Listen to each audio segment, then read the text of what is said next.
Your Majesty, Jordan is bracing for parliamentary elections that will be conducted under a new law. What is your vision for these elections, and how would it contribute to enhancing Jordan's reform process? The new elections law will improve the electoral process and provide an opportunity to advance reform, enhance parliamentary and legislative life, as well as democracy. The law adopts an open proportional list system and widens the electoral districts. This paves the way for the participation of a broader spectrum of voters in elections and allows parties and political powers and blocs to run as part of unified tickets. These tickets are expected to lead to platform-based pluralist coalitions and alliances that will make it to Parliament and contribute to further reforms. What is also special about this year's elections is that they witness the largest number of eligible voters in the history of the kingdom thus far, because of the increase in the number of young voters. Today, the number of eligible voters exceeds 4 million, approximately 1 million of which are abroad, compared with just over 2 million registered voters in 2013. Undoubtedly, this offers a critical opportunity to realize positive change, achieve the envisioned reform, and move forward. Real reform starts with citizens themselves, the moment they take the decision to participate in the legislative elections and elect qualified candidates to represent them in Parliament. After all, we cannot criticize the level of political life and refrain from participation in the elections and then blame the House of Representatives for its performance.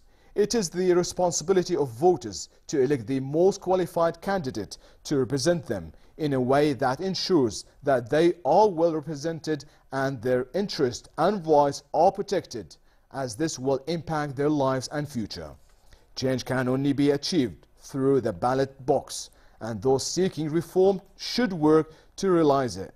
Naturally, we will always face challenges, but we cannot move forward unless we have the will to overcome them.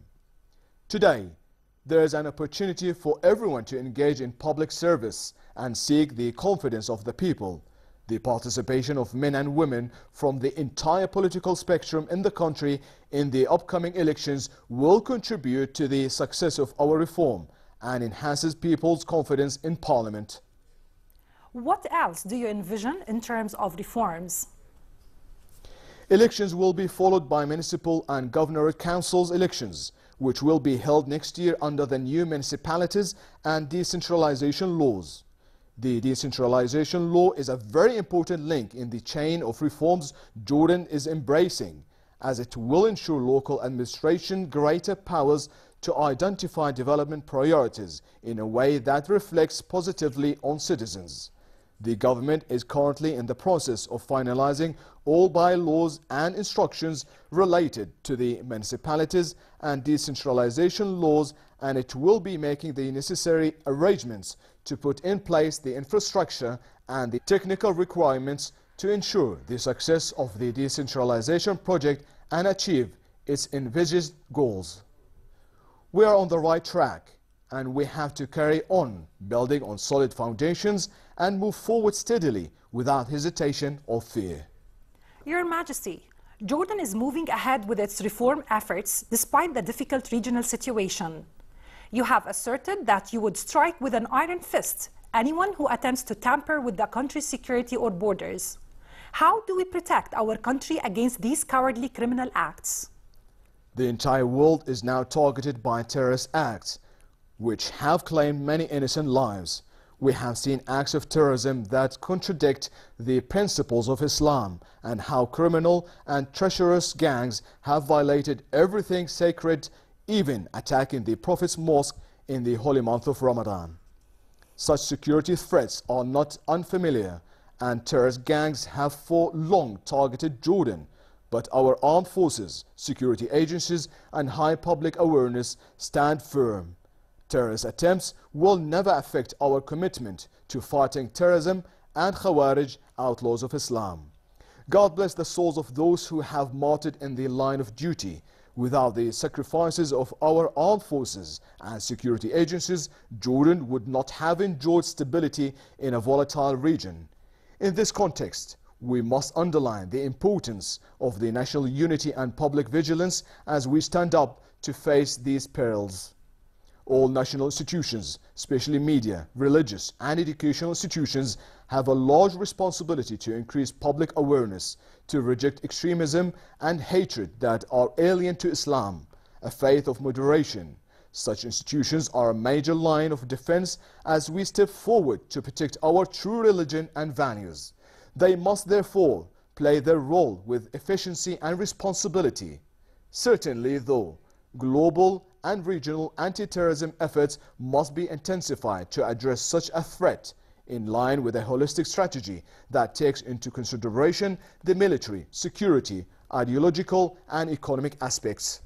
Your Majesty, we have lately witnessed violations of the law and rhetoric that does not represent our Jordanian values. How can we address these? Jordan is a unique model built on compassion, harmony, coexistence, and mutual respect among the one united Jordanian family, both Muslims and Christians. This country has been established on deeply rooted foundations of solidarity between its citizens. It has survived the toughest circumstances, only to emerge stronger through its unity. We will not allow or tolerate attempts by some to promote extremist ideas that are alien to our culture, religion and values. Such ideas have no place in our society. We will not tolerate anyone who attempts to sow division or offend our religion or any religion. They are the enemies of every Jordanian, enemies of our country and our fundamental principles. Achieving justice for all and ensuring the rule of law are core responsibilities and duties. All state agencies are committed to upholding the law to protect the rights of citizens. We will not allow anyone to undermine this, and any attempt to violate the law will be dealt with firmly. Your Majesty, Jordan is shouldering a huge burden as a result of hosting Syrian refugees, despite its limited resources and capabilities, and in light of a poor international response to the crisis. How long can Jordan continue to face this increasing burden? What Jordan has been providing refugees, whether our brotherly Syrians or others, is something that bigger and wealthier nations have failed to do. No one can question the noble humanitarian role of our country in this regard and the burdens undertaken by Jordanians, who have set a brilliant example to the entire world as they share their resources with their Syrian brethren. Everybody knows that Jordan is shouldering a huge responsibility in the region on behalf of the entire world. However, we have reached our limits. Despite all difficulties, Jordan is doing its utmost to help refugees, but that will under no circumstances be at the expense of the livelihood of Jordanians and their security. In light of such commitment, do you think that the size of international support is adequate? We do appreciate the significant support by friendly countries, but the consequences of the Syrian refugees' influx are mounting and challenges are increasing. We need the international community to be, at the very least, a full partner in shouldering the responsibility, because this is an international crisis and an international responsibility, and the world has to do its part. What we have received from the international community so far has not exceeded, regrettably, 35% of the cost of hosting refugees. The remaining funding gap is covered by Jordan. Such spending is using up more than a quarter of our budget. This has increased our debt and reflected adversely on our ability to carry out planned economic and developmental projects, generate jobs, and improve the quality of services offered to citizens. At the donor conference to support Syria and the region in London, we put forward a proposal that constitutes a new approach based on investment and growth stimulation, instead of relying only on humanitarian aid. It is an approach that brings us together as partners, states, regions, private sector, international financial institutions and donor partners to build a sustainable model to meet the burdens of hosting Syrian refugees. What are the major outcomes of the London conference, and how will they help Jordan in practical terms? One of the key outcomes that Jordan will benefit from is relaxation of rules of origin with the EU for the next 10 years, starting from last July. This will allow 18 development and industrial zones across Jordan to benefit from the opportunity to export their products to European markets under easier conditions and simpler terms. Our priority is to create jobs in governorates, especially refugee hosting communities. Accordingly, 75% of jobs in these industrial plants are designated for Jordanians. What is needed now is to take advantage of this deal effectively to attract investments and expand existing projects. The private sector, which suffers from losing several export markets due to the situation in the region, should take the initiative and seize this opportunity to market its products in one of the largest global markets. Your Majesty, what about the decision to declare the northern and northeastern borders a closed military zone? The decision to declare the northern and northeastern borders closed military zones came following several warnings by Jordan that extremist elements exist among makeshift camps near the border. We will not allow, under any circumstances, Daesh, outlaws or smugglers to create bases there. Those stranded near the border come from areas controlled by Daesh. We are willing to facilitate their transfer to any country that is willing to host them. We will not allow anyone to put pressure on us. Our national security tops our priorities and is above all other considerations. We are committed to working with the international community for a solution, but it will under no circumstances come at our expense. How do you assess the economic situation amidst a difficult regional situation? Economic challenges are not new to Jordanians, but I firmly believe that Jordanians are, as always, able to transform challenges into opportunities. Economic challenges top my priorities, and I'm fully aware of the difficulties and concerns my people face as a result of the economic situation. Regional and international circumstances have created a challenging economic situation and tremendous difficulties. However, such a reality should not be a source of frustration and underperformance. We have a firm belief that if we want the best, we have to count on ourselves first and foremost. If we want to achieve our goals, we need to work together sincerely and diligently to serve our country and citizens. What practical steps should be taken to overcome such a situation? Steering the Jordanian economy requires exceptional efforts and agility at all levels if we want to restore growth rates and boost the economy. This requires the implementation of the Jordan 2025 Development Blueprint and providing the necessary environment to optimize partnership and cooperation between government, private sectors and civil society. In addition to implementing what was identified in the letter of designation to the current government. This is not an easy job in light of all the regional changes and challenges that we are witnessing and their impact on our economy. Therefore, it is imperative for all institutions and the private sector to join efforts to realize our goals. It should be pointed out that the goal behind establishing the Economic Policies Council is to back the government and support it in adopting sound economic policies in partnership with the private sector so that we can lower unemployment rates, increase growth and enhance investment climate. We have ambitious energy, infrastructure and water mega projects, and we realize that the government alone cannot implement them. Accordingly, setting up the Jordan Investment Fund allows the private sector to take part. It will also enhance joint Arab investments, especially with Saudi Arabia. How will these measures reflect on citizens, especially the youth? The economic policy for the immediate phase focuses on attracting investments that will generate jobs, especially for young Jordanians, who are a very important segment of our society, allowing them to chart their way into the future they seek.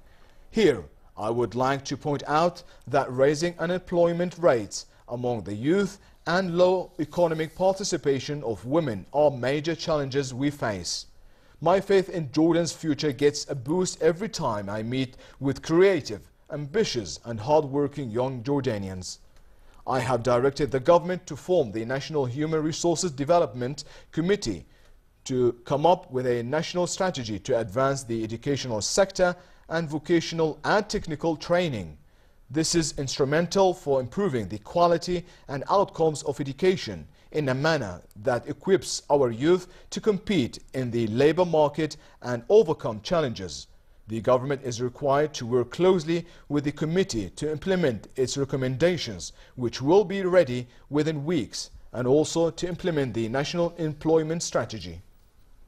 Your Majesty, you have stressed during the past years that a political solution is the only way out of the crisis in Syria.